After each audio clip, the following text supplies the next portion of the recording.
We have a little bit longer than last time. That's weird. It's good. So in Anok von Parshas Mikeits, in the beginning of Parshas Mikeits, I'm reading the Yiddish. Okay. Are there spare copies of Hebrew? If not, I'll just translate it without reading it. Oh, this is it here. Perfect. Okay, excellent. It's usually like we run out of copies all of a sudden this week. There's like 20. Okay, that's a good thing. Okay, but still as Parshas Mikeits, in the beginning of Parshas Mikeits, Misaperes Torah, Ba'arichos, the Torah tells us in length, Al Shnei Chalemes Pari, about the two dreams of Pari. So last week we talked about the two dreams of Yosef HaTzadik. This week we're talking about the two dreams of Pari, right? Because the dreams of Pari come after the dreams of Yosef, because Yosef had his dreams. Yosef's dreams really were, in a sense, the cause of him ending up in Mitzrayim. He told his brothers the dreams, they got upset at him, they sold him. Then he interpreted the dreams of the butler and the baker in prison, which was the end of last week's Parsha. Then, because that happened, then the butler told Paro that Yosef could interpret dreams, and then Yosef interpreted Paro's dreams, which is what's happening this week. So the Parsha starts off telling us about these dreams. Chalom HaPoros, the dream of the cows, Chalom HaShibolim, and the dream of the grain. It also tells us about the interpretation that Yosef offered for these dreams, that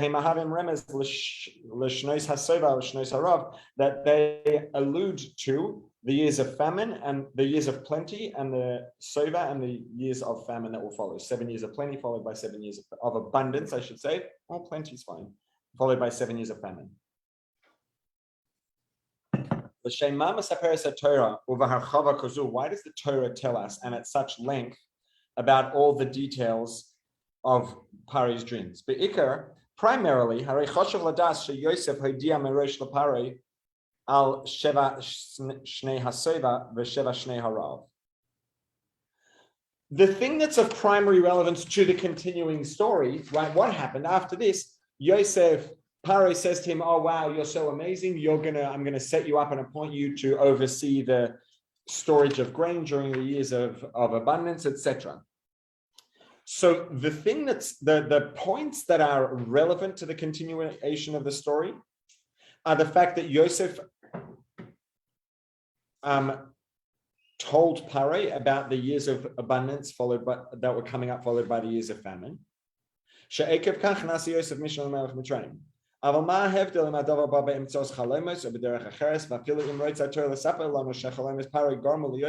okay, 1 second. So why do we need to know that this happened as a result of dreams in the first place? Right now, it could be, there would be a response that would be valid to a degree, would be, well, what do you mean? Like that's how it happened. Like that's what the story was. So the Torah is telling us. So that's true. But if we stop and think for a second about all the things that happen in Yosef's life and Yaakov's life and Avram and Yitzchak's life, and they lived full lives of dozens, tens of years each, more than a century each. We don't know all the stories that happened, right? So clearly the Torah is selective and tells us the stories that we need to know. There are very clearly 99.9% of what happened in their lives we have no idea. So if the Torah chooses to tell us about certain things, it means there's reasons why we're told that. Is it true that the stories were the beginning, the dreams were the beginning of the story of Yosef becoming the head of Mitzrayim? Yeah, but there are lots of other things also that are relevant to things that we know about that the Torah didn't tell us about. Everything's relevant to everything in someone's life.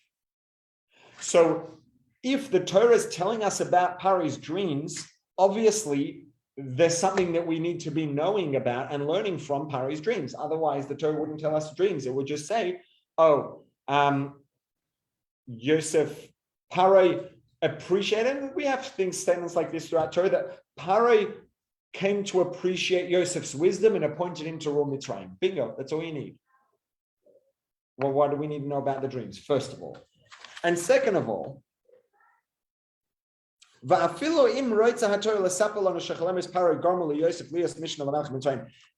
if, let's say, you know what, yes, the Torah wants to tell us about the dreams and the fact that the dreams are the beginning of this story, like it could have been told a little bit more briefly. She'ish lo yada lifter es chalemis pari milvad Yosef. Shebisronim haya sheva shnei sova v'sheva shnei rav. The Torah could have said Pari had some dreams. He was disturbed by his dreams. No one could interpret them, so they called Yosef, and Yosef told him it's about 7 years of abundance and 7 years of famine. But the Torah doesn't do that, does it? The Torah tells us Pari, who's not exactly a role model, is not someone we're learning from. For some reason, the Torah feels that it's important to tell us about the fact that he had 2 dreams and all the details of the first dream with a very visual description, and then highly detailed visual description of his second dream. And all twice. After Right. dreams, he told them over 3 Right. times. So there's clearly something here that we're supposed to be catching on to, because if there wasn't, this would have been the biggest waste of words in all of Torah Shebechsav, and Torah does not waste words. Torah doesn't, not even waste, Torah doesn't even spend words unless the expenditure is justified.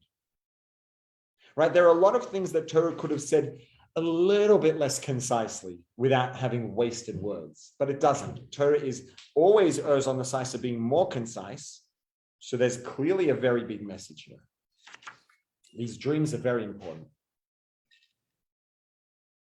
The answer to this query, or the explanation for this, is המשך עניונים בתורה מלמד שהודיע לפרי על שני הסובב ושני הרב באמצעות החלומות הוא תוצאה מכך שכן היה אצל יוסף תחילה. שהודיעו לו מלמעלה על ענייני על ידי חלומות כמסופר בפרשה הקודמת.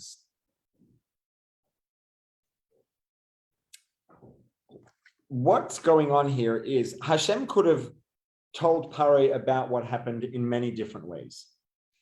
Hashem could have informed Pari through all sorts of ways. Pari had astrologers that got a lot of things right. He actually had astrologers who were real astrologers and really knew what they were doing. He had advisors. He had all kinds of things. Why did it need to come specifically by way of dreams? And well, not why it had to, but why, the reason why it did come specifically by way of dreams was because of Yosef. It's because the point of this was all about Yosef and getting Yosef involved. And it's very clear from Yosef's history that dreams are an important part of Yosef's life, and communicating things by way of dreams is something that has a place in Yosef's life. So the reason that Pari had these dreams was really all about Yosef, was because of Yosef, and was because that dreams and messages communicated through dreams and dream interpretation is something that has a connection to Yosef in his life. So for that reason, Hashem communicated these messages to Pari by way of dreams.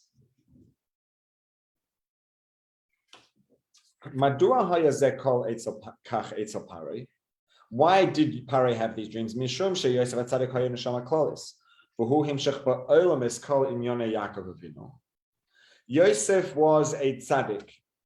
Now, a tzaddik, there are various, we could say perhaps, meanings of the word tzaddik. Tzaddik means a righteous person. But there's a subset of tzaddikim who are, the word Rebbe is Rosh Hashanah for Rosh Bnei Yisrael, the head of the Jewish people.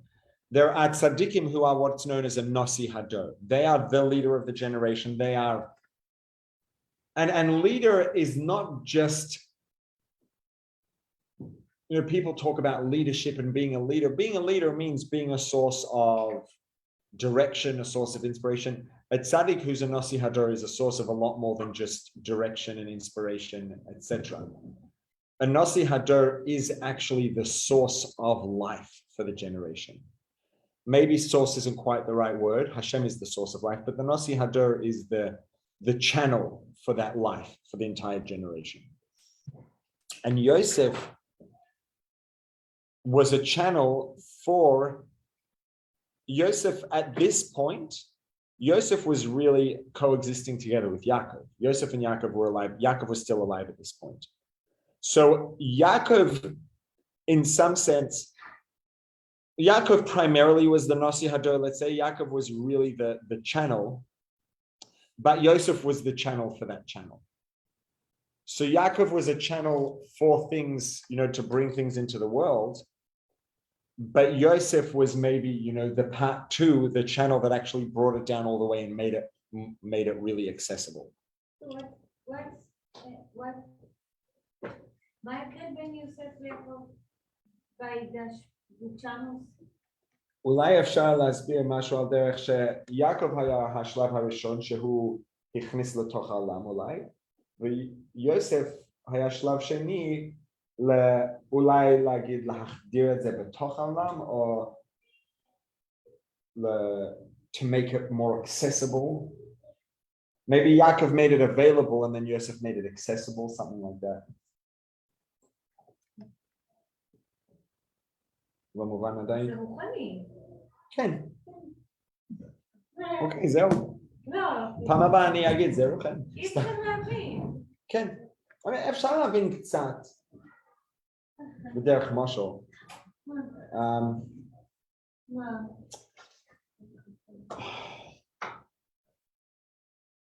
I mean, this is a muscle that's used for other things. Let's say that we have someone who goes and buys the groceries. If no one buys groceries, no one's going to have what to eat. Depending on the groceries they bought, if they bought flour and sugar and eggs and oil and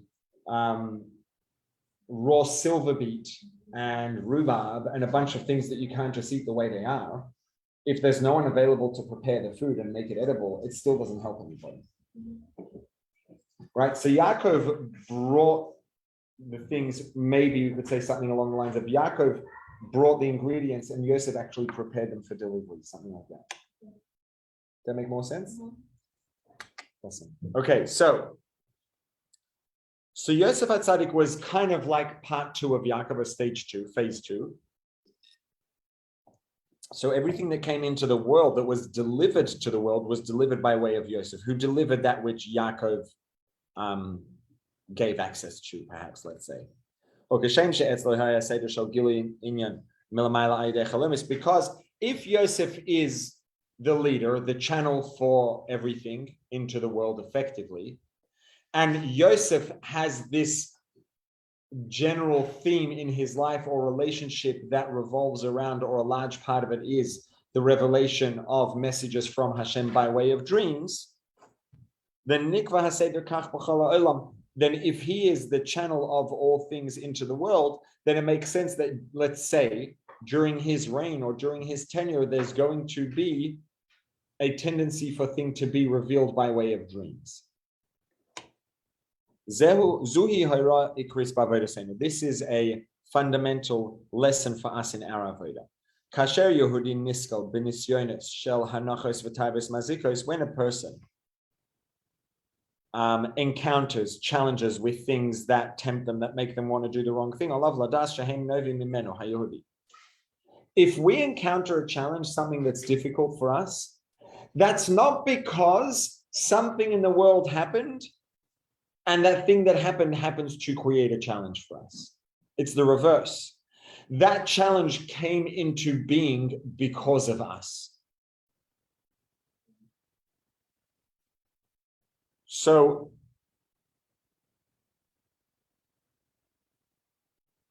I'm going to go outside here and elaborate a little.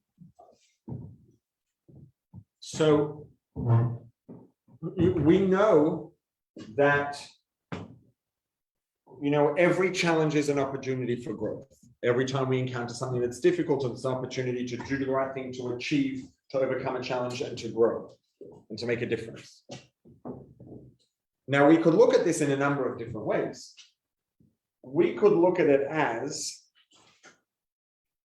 Hashem created the world, and Hashem is running the world, and things happen the way they happen. And whenever we encounter a challenge, it's an opportunity to grow and to make a difference and to overcome, etc. That's kind of true, but it's an oversimplification.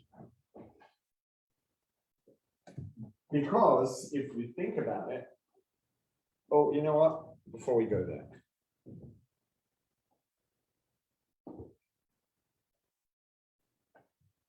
We all have different things that are particularly challenging for us, right? whatever it is. It could be kosher food, it could be Shabbos, it could be tzedakah, it could be just being a nice person, being tolerant, Avas Yisrael, all kinds of things. And then we could take it a little, a step up in terms of level. It could be, maybe being careful about listening to music we should listen to, or read books that we should read, or whatever it is, right? Different people have different things that are more difficult to them. And this is like a very important part of reality. It's a very important thing to understand also. It's very easy to look at someone who's not succeeding in a challenge and to just look at them and be like, that like, let's say, for example, I'm going to take a very tangible example. Let's say, maybe someone has an eating disorder. And there are many kinds. Let's say someone has an eating disorder where and maybe it's combined with a metabolic issue, and this person really, really, really wants to lose a lot of weight, and they can't stop eating foods they shouldn't be eating. And they actually have a disorder. And someone else looks at them, and this person's saying, oh, I wish I wouldn't, I really want to be thinner and to not look the way that I look, and I wish I would lose weight. And then someone will say to them, well, just stop eating so much. Like, look at what you eat in a day. There's no way you can expect to eat what you eat in a day and not look the way you look. Like, what do you expect? Just stop. You want to not look the way you look, don't eat the way you eat. It's very simple. It's simple math. And for someone who doesn't have an eating disorder and has not experienced that, at least from the outside close up, in some ways, it's not an unreasonable response. Assuming, hopefully, it comes from a place of compassion and caring and concern. When someone has an eating disorder and someone says to them, just don't eat so much, like just don't put the food in your mouth, it's like, yeah, you're saying that because you don't have an eating disorder and you don't understand what it's like to have an eating disorder. So you're saying just don't put food in your mouth. When you have an eating disorder, it doesn't work that way. It's like saying to an addict, like, and generally speaking, maybe there's a wide array, but for many people who have an addiction, they're very well aware of the fact that they have a problem, and they're well aware of the fact that it's a cause of a tremendous amount of negativity in their lived experience, and they want to stop, and they would love to stop, and they commit to stop, and they don't stop. So someone who's outside of that and doesn't understand is going to look at them and say, just don't do it. What are you doing? Right? It doesn't make any sense, and the truth is it doesn't make any sense until someone has an addiction which hijacks the decision-making functionality of their brain, and then the extent to which they have voluntary control over their actions is, at a minimum, complicated, let's say, very complicated. But someone who's not there will just look and say, well, just don't. It's like, yeah, because this is not your challenge. Right? And it doesn't have to be that extreme, right? It doesn't have to be an addiction or an eating disorder. It could just be, someone just really, really likes food, maybe, and has a really hard time, like not eating things that they see that they like. And someone else might just like not really like be so into food, like they enjoy good food, but it's not a big deal for them. And when one person, the first person is like really struggling to not eat things they know they shouldn't eat, and the second person is just like, just don't eat it. Like, what's a big deal? It's just food. Like, is your life going to change when you eat it for the better? Is it going to do anything for you other than feel good for like 0.74 seconds while it's in your mouth? No, so just don't do it. It's like, yeah, that's because this isn't a thing for you, right? So the fact that, and this is true of everything, every one of us, and we're not going to go around the room and do a confession session, but if we would, every one of us, there'd be some overlap, and each one of us would probably have some challenges in common with each other person, but we would each have our own unique set of challenges. Every person in this room, I am sure, has their own unique set of challenges. And all of us are here, and all of us have more than one challenge. So yes, there'll be some overlap. And there may be, cliques of people who have more overlap than others. But every one of us has our own unique, let's call it challenge profile. Now, why is it that the things that are particularly difficult for some of you might not necessarily be particularly difficult for me, or that there are things that are particularly difficult for me that might not be particularly difficult for some or any of you? Why? Because, and this actually, the Rebbe talks about this in a Sikha, right? We say, Ashreinu, Matov Chalkeinu, What does Goroleno mean? Gorol means a lottery. It's our lot. We're in lottery. Are things random? Do things happen randomly in the world? Hashgacha pratis. The whole one of the foundational things that Chassidus changed in outlook and perspective is the emphasis on hashgacha pratis. That there is nothing that's random. There is no detail, no event, no experience, no encounter. Nothing is random. If that's the case, what do you mean our lot, our lottery? There's no lottery. And so the Rebbe says what it means is the fact that each one of us has specific challenges that are unique and different. Why is it that this is difficult for me and it's not difficult for most other people or anyone else or some other people? Why does each one of us have the challenge profile that we have? Because each one of our neshamas, that's the mission of my neshama is specifically associated with, let's say, certain challenges and certain things. And that's true for each of us. Why does my neshama have a special connection to these challenges? That we don't necessarily have an explanation for. It just is. The fact that I landed with this challenge profile, well, the reason I landed with this challenge profile is because that's what's right for my neshama. Why is that right for my neshama and not yours? Lottery.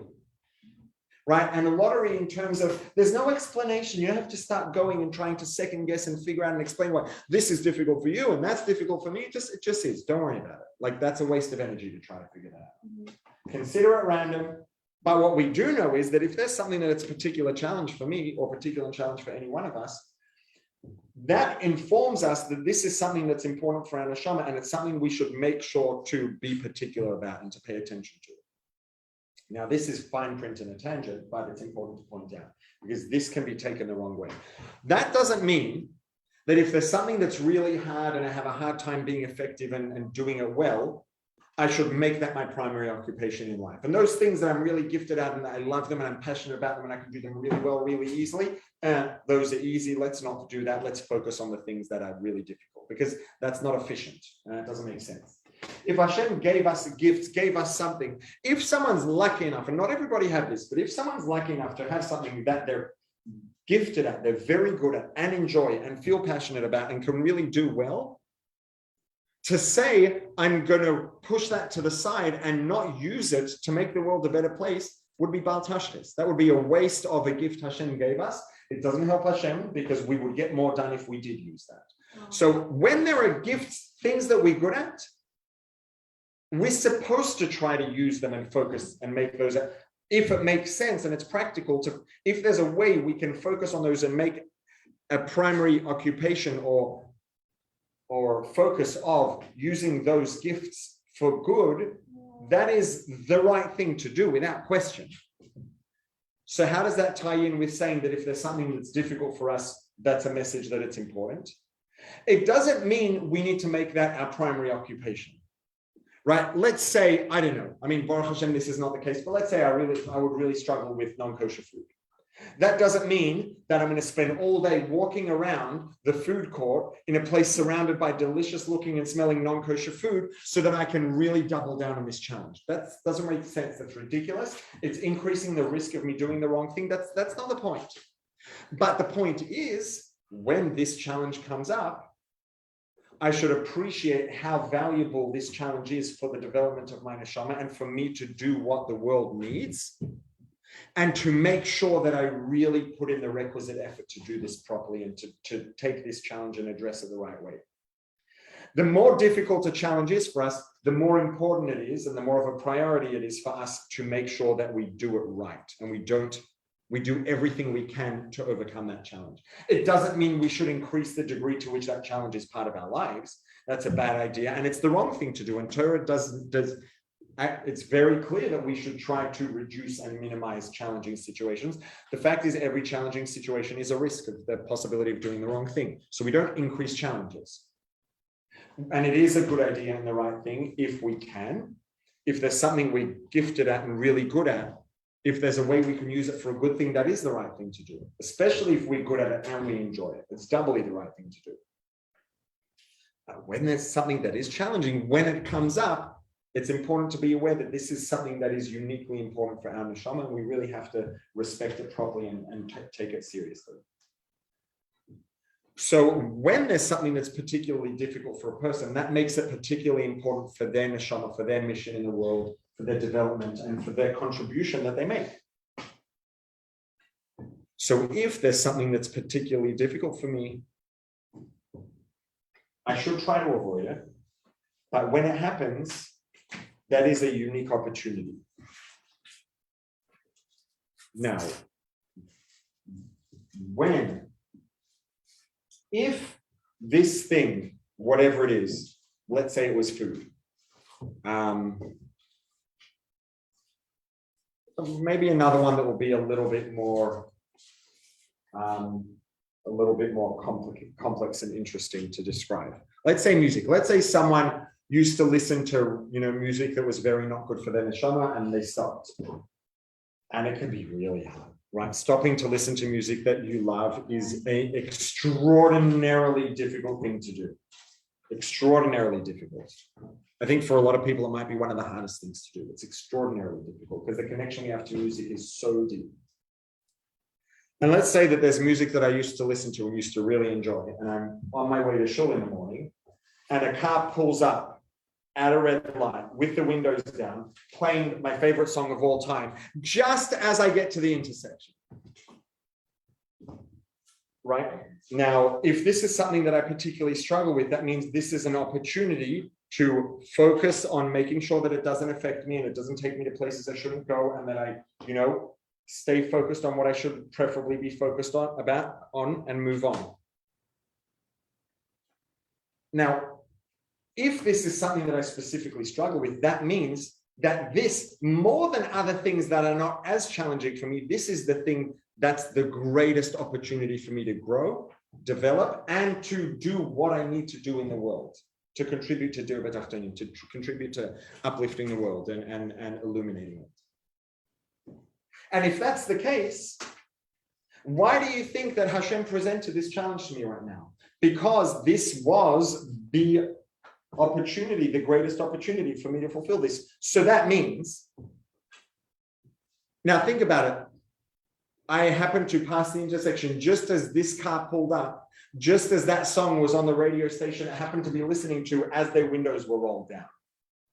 Had this person left the house 30 seconds earlier, they would have passed the intersection at the previous green light. Had they left the house 30 seconds later, they would have passed the intersection at the next green light. Either of those situations, this wouldn't have happened.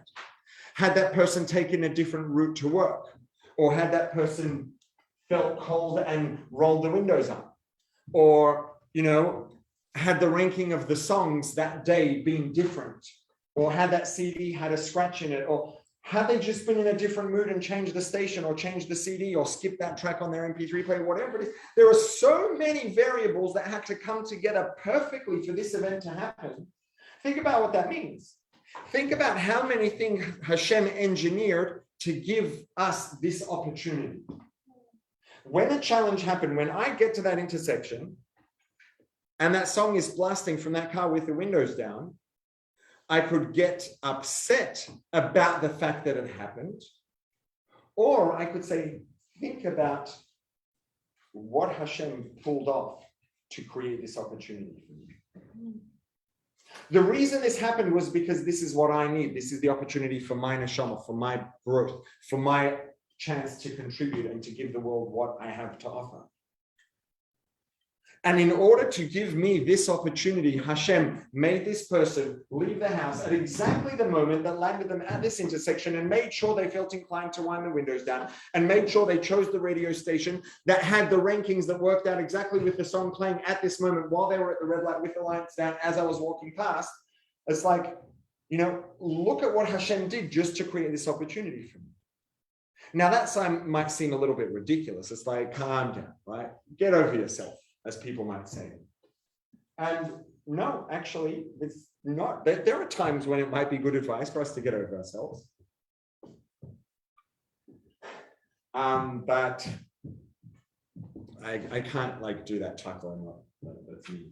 It just reminded me of a joke, an incident once when a very witty niece of mine once reprimanded me and said, "Don't be so humble, you're not that great." It was a long time ago, I'm not so humble anymore, don't worry. But so right? Sometimes, like, we could use a little reminder, like, get over yourself. But this is not the time for that reminder. Pari received the messages. Pari needed to get the message. Pari needed to get the message because that's what had to happen for the whole story to come together. Pari could have got the message 1,000 different ways. The Torah tells us no. Pari got the message through dreams with details, and these details allowed it to be interpreted by Yosef. And the reason the message came to Pari through dreams, could Pari have gotten the message and maybe still Pari could have gotten the right? What happened here? Pari got the dreams. He asked Yosef to interpret them, and then he says, "Who better than you to carry out the plan?" So you could say, well, they needed the dreams in order for it to connect to Yosef. No, not necessarily. Right? Everybody was well aware of how gifted Yosef was. Yosef was extremely likable, which is how he ended up in prison in the first place. He got in prison and everybody in the prison liked him. The inmates liked him. The prison guards liked him. The managers and supervisors liked him. He was an extremely unusually gifted, talented, and likable person. Very, very unusual. To a very unusual degree, he had all of those things. Everybody knew how capable he was. Had Pari gotten the message another way, had his astrologers told him this is going to happen, he could have still said, oh my goodness, we need to figure this out. That Yosef guy in prison, he's really clever. Let's get him in here and see what he has to say. It didn't have to be dreams to lead to Yosef. But because this was about Yosef, and as far as Yosef and his life and his journey are concerned, dreams played a prominent role in Yosef's personal journey. So Hashem engineered the whole story so it should happen about dreams, because Yosef's story revolves around dreams. That's why Pharaoh had dreams? Yes. Because Yosef had a dream. Yosef had a connection to dreams, and dreams were an important part of his journey. So Pari had dreams just because of Yosef's connection with dreams. It's exactly the same thing as what we're describing. If Hashem, if the opportunity, if what your neshama needs right now is a particular challenge, Hashem will change other people's lives and events and pull all of those things together to give you the challenge you need. And this is what it means. The challenge didn't come from the world and then get presented to us. The challenge comes from us. When we experience a challenge, Hashem designed that challenge specifically and intentionally for us, because that's what we need. The challenge was custom designed for us. Now, on one hand, that doesn't change the fact that it's a challenge, but it does change things drastically. Right? When that car pulls up next to you at the lights, or when the bakery turns on the exhaust fan to take the aroma of their baked goods out onto the sidewalk, just as you're walking past and making your favorite foods, whatever it is, when something shows up in your life that is just like, oh, are you serious? Really challenging, really difficult. If we can look at it with a properly informed perspective all around, and look at it and say, this is really difficult for me right now. Now, think about the number of things Hashem coordinated and pulled together to make this happen, especially if it involves other people in their lives. Right? The fact that the person driving that car left when they did and not 30 seconds earlier or 30 seconds later affects their life too. And Hashem made that happen just so that I would have this challenge right now. It gives us a sense of, or it can give us a sense of respect for the value of the challenge and how big an opportunity is, and give us a sense of appreciation for the opportunity and for how positive it is that we are having this opportunity. As difficult as it is, that doesn't deny that it's difficult. And this is something that, can't be emphasized enough. A lot of times we talk about how everything is for the good. When we say everything's for the good, that doesn't mean that the fact that something's difficult isn't valid. Right? And I'll give you and it's a bit of a heavy and extreme example, but just to illustrate, according to Torah, Is everything that happens for the good? Yes. Does everything happen at the right time when it's supposed to, how it's supposed to? Yes. Does that mean that, let's say, when something happens that causes someone grief in their life, that it was supposed to happen and it was the right thing, as painful as it is? Yes. Does that mean a person shouldn't feel grief? Absolutely not. It's a chiyuv al pi halacha for a person to grieve. Halacha says that a person has to grieve. They have to sit shiva. They have to observe the shloshim. They have to observe avelos. Ignoring grief is not allowed according to Torah. Shutting down grief and denying it and just going on with life is halachically prohibited. The halacha mandates, obligates a person to confront or experience their grief. And Torah actually mandates a very tangible process for doing that. More than most people. Like, a lot of times someone's busy in life, something happens terrible in their life, they have a terrible source of grief. It's like, I'm sorry, bad luck, I've got to go to work. What am I going to do? My life's going to come to a halt. Torah says that's not someone's decision. If someone is in a state of grief, they are not allowed to go to work. They are not allowed to ignore it. They're not allowed to move on. They have to sit shiva. They have to observe shloshim, and they have to observe avelos. So to say that we should appreciate the good in everything doesn't deny the difficulty, doesn't deny the discomfort, doesn't deny the grief. They're two separate things. Now, the difference is, if a person, let's say, is going through a process of real grief, maybe they lost a loved one, God forbid, that can be disabling, right? There are people, it happens. There are people who experience grief and never recover, and their life is never the same. It can be debilitating, and, it can destroy people's lives, and understandably so. Now, if a person experiences grief and understands that as painful as it is, and it is painful, and it should be painful. If a person experiences something that should be causing them grief and it doesn't hurt, something's wrong. It's not a sign of good health or being better. It's a sign that something's out of whack and they probably need to get help. Seriously. It's like, and for whatever reason, I've spoken to a number of, health professionals about things related to this.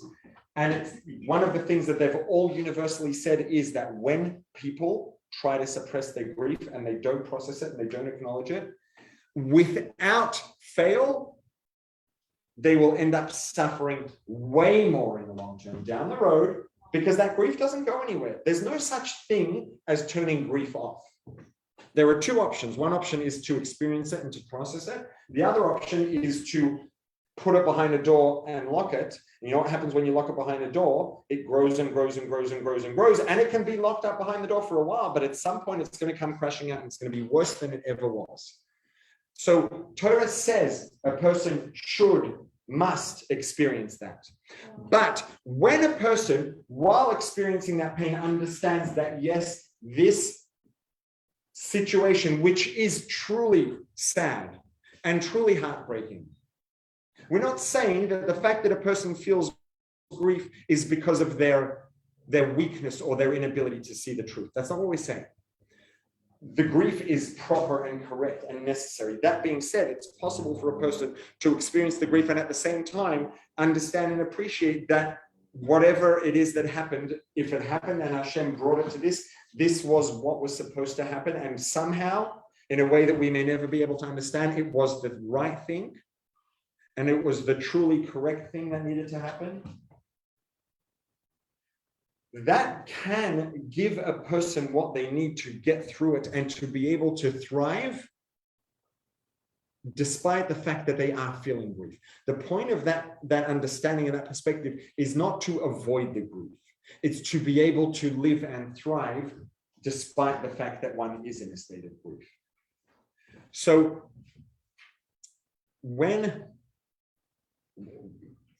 trying to remember what the springboard for that was. When we have challenges, the point of this understanding, this meditation, whatever we want to call it, this perspective, is not all of a sudden, it's not like, oh, this is a challenge, whatever, it's not hard.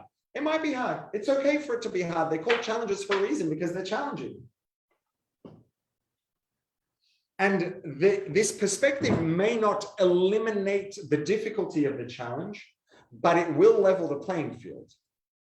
Right now, if we're facing an opponent in any situation, let's say, I don't know, let's keep it relatively tame. Sport, like a sport competition, I don't know.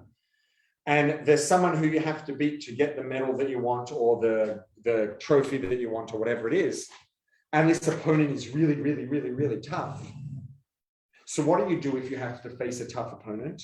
You train and you train and you work to get better and better and better. And let's say you get good enough to win.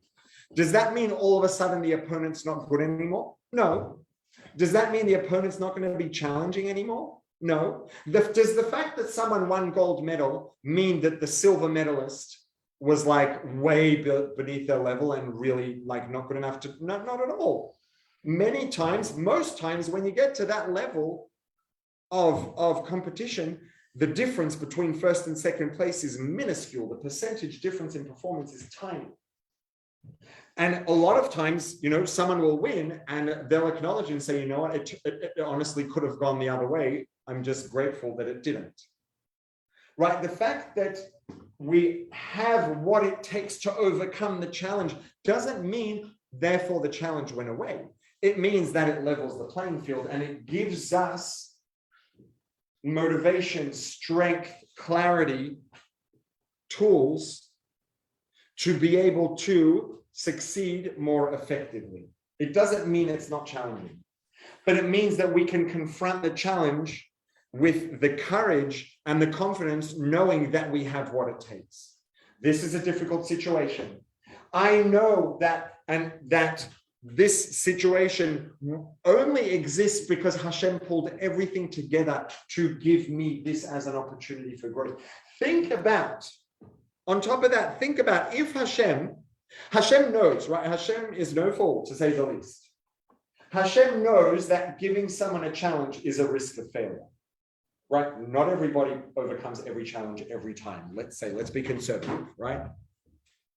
That means that every time that Hashem presents someone with a risk, presents someone with a challenge, there is a very real risk of an avera happening, of the wrong thing happening.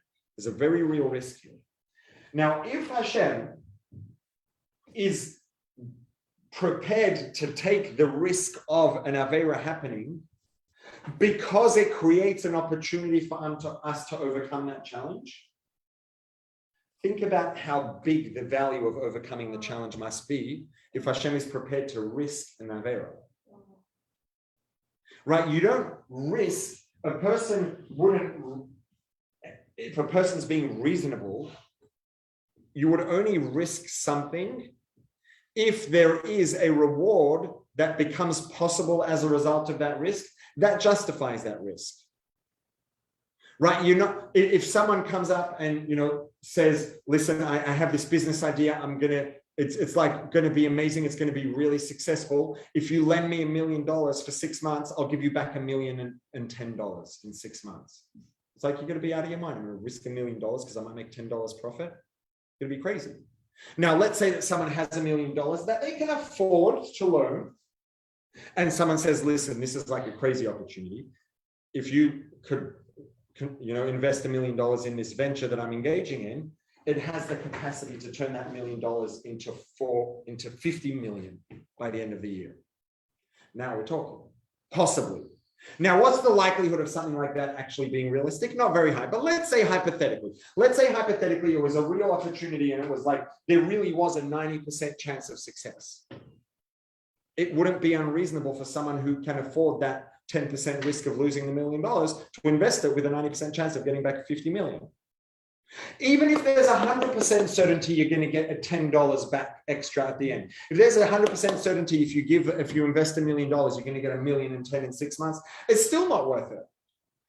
Right? Because $10 against $1 million just doesn't add up. Now, if you think about what the risk here is, I want to take your question in a second. I just want to finish the train of thought, because we all know what happens if I interrupt it.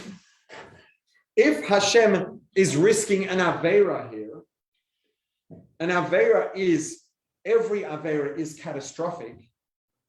Think about what it's worth, the value of the opportunity of us being able to overcome a challenge, if that's enough to justify Hashem risking an Avera. If we're facing a challenge, it's not random. It's not coincidence. Every single thing that had to happen for this challenge to come together was coordinated by Hashem to give us this opportunity because it's the right thing for us. And just the way that we're going to look at the challenge, if we stop and think about that for a minute, is going to be an entirely different experience. Entirely. When you face a challenge with that sort of understanding of what's going on, it's a completely different experience to just like, oh my goodness, this is so hard. Completely different. Does it mean it won't be challenging? No. But it means that you'll be way immeasurably better equipped to succeed. So by taking the time to think about this process, that Hashem gave Pari the message by way of dreams, just because of Yosef, because that was Yosef's thing.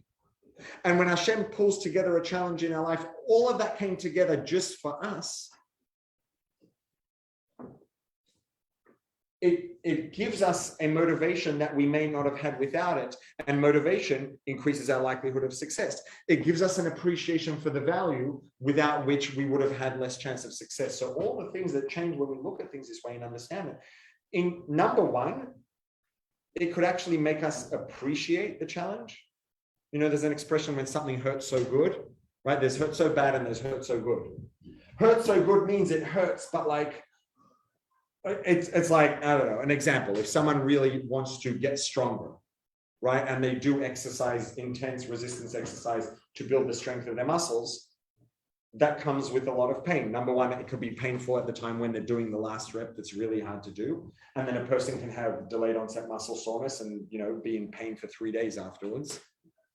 And the pain itself is something they take pleasure in because the pain is part of the process of doing what they want to do, right? So that hurts so good, they love it. If we can appreciate the value of the challenge, it can make it hurt so good instead of hurting so bad, which means we're approaching it from a positive place instead of a negative place, which changes everything. And then if on top of that, we appreciate the value of it and understand the value that there is that would need to be to justify Hashem taking this risk and put all of this together, it changes everything. It changes how the experience is going to affect us. It changes how the challenge is going to affect our experience. It changes our likelihood of success. It changes, you know, the emotions we're going to feel in response to it. Everything gets completely transformed.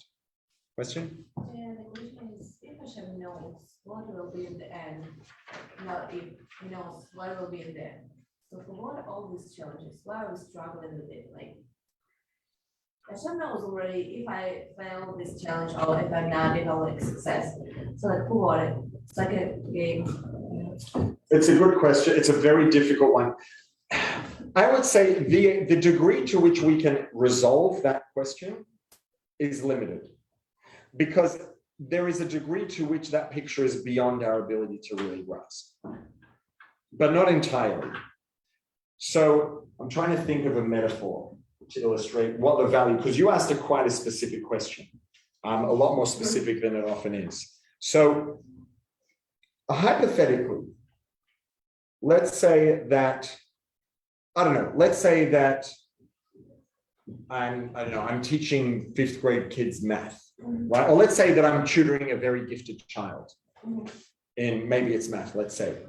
And I know that there are questions that I know are really going to push the limit of their ability, really challenging, like maybe these questions are challenging for regular 11th grade students, and for this 5th grade student, you know, as gifted as they are, it's going to be difficult. But I know that if they work at it, they're going to get there and they'll get the answer. Does the fact that I know they're going to get the answer mean that there's no value in me giving them a challenge? No, but the value of the challenge is not the answer. The value of the challenge is the growth and the development that the child gets from going through the process of the challenge. yeah, but it's a little bit different. Like, Hashem already knows what will be there, and like it's just it looks like a game, you know.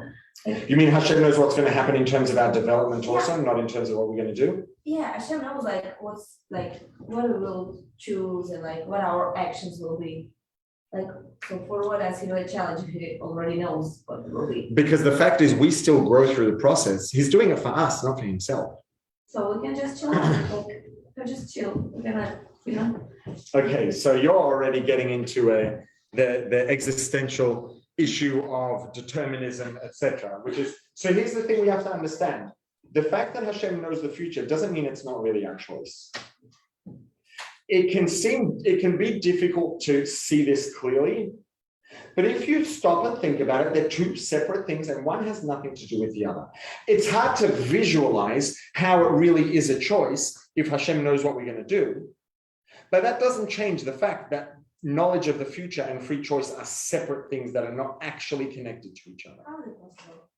How's what possible? Like how they are not connected? Okay, so how does Hashem know the future? Hashem, they're like Hashem. Hashem knows the future because for Hashem, the future is the present, right? Oh, yeah. Time is a creation, yes? Yeah. If Hashem created time, Hashem created this moment, Hashem created the previous moment, and Hashem created the next moment. All of those moments come from the same one Hashem. Now, again, we can't visualize an absence of time because our brains were designed to operate inside of time. So we can't visualize what an absence of time is, but we can accept and appreciate that time is a creation and that before Hashem created time, there was no time. So Hashem created the concept of time. Hashem created every moment in time. The reason Hashem knows the future is because that future comes from inside of the same Hashem that the present comes from. It's not because Hashem's deciding what the future will be. It's just that because Hashem's already there. So it's not that we're not really deciding and Hashem's making us do it. We are really deciding. It's just that for Hashem, the present is also now. So Hashem knows what we're going to decide. Not because it's a fake decision, but because the future is present for Hashem. Right? It still doesn't make it clear and simple, but that clarifies how they're two separate things. You're welcome. Okay, so let's see if there's anything that we haven't really addressed, because I think we kind of have, pretty much. Right now, you know what, that metaphor I gave to the student is very important also, because that's a part of it. The value proposition for Hashem here is that Hashem cares about us, and our opportunity to grow and develop is Hashem's opportunity to see his loved one grow and develop. The reason why I give that difficult problem to the child is not because I want to, it could be, by the way, I'm not denying that there might be teachers out there, and there probably are teachers out there who take pleasure in making life difficult for their students. There are a lot of teachers who should not be teachers. There are a lot of whatever, I'll leave it at that. But that doesn't mean that a good teacher who cares about the students and is really good at what they do is not going to make things difficult for the child. But they're not there because they want to see the child suffer. They're there because they want to see the child growing. The bottom line is there is no growth without challenge. There is no growth without effort. That's the way reality works. It's a fundamental rule of reality that there is no growth or development without challenge and without effort. And when we're in a situation that's challenging and difficult, think about how much Hashem pulled together to give us this opportunity to grow. Does it mean we should try to make things difficult for ourselves? No, it doesn't. But what it does mean is, if the right thing's difficult and there's something else that's way easier and it's not as right, the fact that something's good, the fact that something's easy doesn't mean it's the thing that we should be looking for. The value of growth and of challenge is so great that Hashem will pull together all these things to give us the challenge that we need because of how valuable it is for us. And you know what the truth is? Let's go back to exercise again. It's such a health, generally, exercise, nutrition are such good mashalim for avodas Hashem. The truth is they're not mashalim, they're not metaphors, they're equivalents, they're partners, they're two layers of the same thing. The body and the soul are partners, and the rules are equivalent. And the same way that a person who sits on the couch their whole life is not going to be fit, right? People a lot of time confuse appearance with fitness. Is it possible that someone could sit on the couch their whole life and maybe look a way that a lot of people are jealous of? It happens. There are some people who that's just the way their body works. Is it possible that someone will sit on the couch their whole life and be fit? It's not possible. Fitness is a direct outcome of working hard, of pushing the limits of our body. By definition, it's when we push the limits of our capacity that our body responds by increasing its capacity to be able to do better next time. It's technically impossible to be fit without doing the work. And it's the same thing for neshama. We cannot grow and develop if we are not working. When something looks difficult or when something is difficult, that's not an indication of the fact that it's a good idea to avoid it. That's an indication of the fact that this is something that is valuable enough for Hashem to pull everything together to make this happen for me. This challenge was designed because of me. It didn't just emerge and happen to be here. And it didn't just come together and then Hashem coordinated that I should be here at this time. Hashem pulled the whole thing together just because of what the opportunity is for us. So when we see something that's challenging and we understand that Hashem pulled this together because of what the opportunity is, it's not something to shy away from. It's not something to try and to avoid. Is it something to search for? No. But when it shows up, we should embrace the value of it, embrace the opportunity, and do whatever we've got to do what we need to do. And this is true of things that are difficult in terms of, like temptation. It's true of difficulty in terms of a pathway ahead of us that's going to take a lot of work and effort. Living an easy life is not going to be a fulfilling life. It's that simple. Not physically for our bodies, not mentally, not emotionally, and not spiritually. And all for the same reason, because this is the fact of reality. Growth and development is an outcome of effort invested. And it always has been and it always will be. Just that's the way it works. And when we understand that and appreciate the extent to which Hashem coordinated all of this just because that's what's the opportunity for us. The same way that Hashem gave the message to Pari through dreams, just because that was Yosef's thing. So because it was Yosef's thing, Hashem gave the message to Pari that way. It's true of everything. When something presents itself to our lives, to us, or in our experience, Hashem presented that to us because that's the opportunity we need.